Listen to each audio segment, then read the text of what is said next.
Msanii wa muziki kutoka Nigeria, Wizkid ametumbuiza mbele umati wa zaidi ya watu 100,000 kwenye tamasha kubwa zaidi la muziki duniani, Mawazin, nchini Morocco.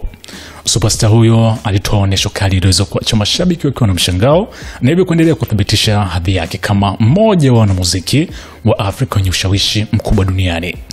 Ripoti zinadai kuwa amelipwa kiasi cha fedha dola milioni 2.5 sawa na bilioni 6.5 za Kitanzania kwa onyesho hilo, tukio ambalo linaendelea kuandikwa kwenye historia ya jukwaa la kimataifa. Haya yanakuwa ni miongoni mwa wale matamasha machache ambapo msanii ameweza kulipwa kiasi kikubwa sana cha fedha, hasa kuanzia dola milioni 1. Mawazin ni tamasha kubwa kabisa la muziki duniani kwa idadi ya watazamaji.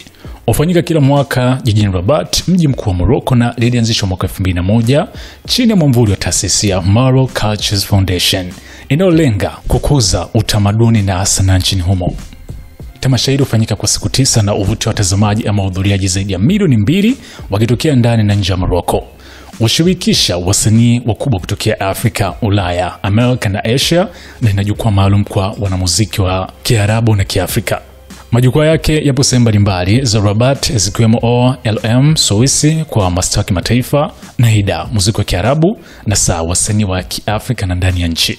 Ukiachana na msanii Wizkid kama mwanamuziki wa Afrobeat ama kutokea nje ya Morocco ambaye ametumbuiza kwenye jukwaa hili kubwa, mastaa wengine wenye majina makubwa ambao wamekushiriki kwenye tamasha hili ni pamoja na Beyonce, Rihanna, Shakira, Stevie Wonder, Mariah Carey, Davido, Burna Boy, Stromae na The Weeknd. Tamasha hili lina nafasi kubwa sana kutangaza utamaduni wa Morocco na bara la Afrika kwa ujumla kupitia muziki wa kimataifa. Hizi ni video ambazo zinaonyesha msanii kile kikubwa ambacho aliweza kudeliver kwa mashabiki kwa idadi hiyo ya zaidi ya mashabiki 100,000. Hapa ni SNS Mini Gen Man.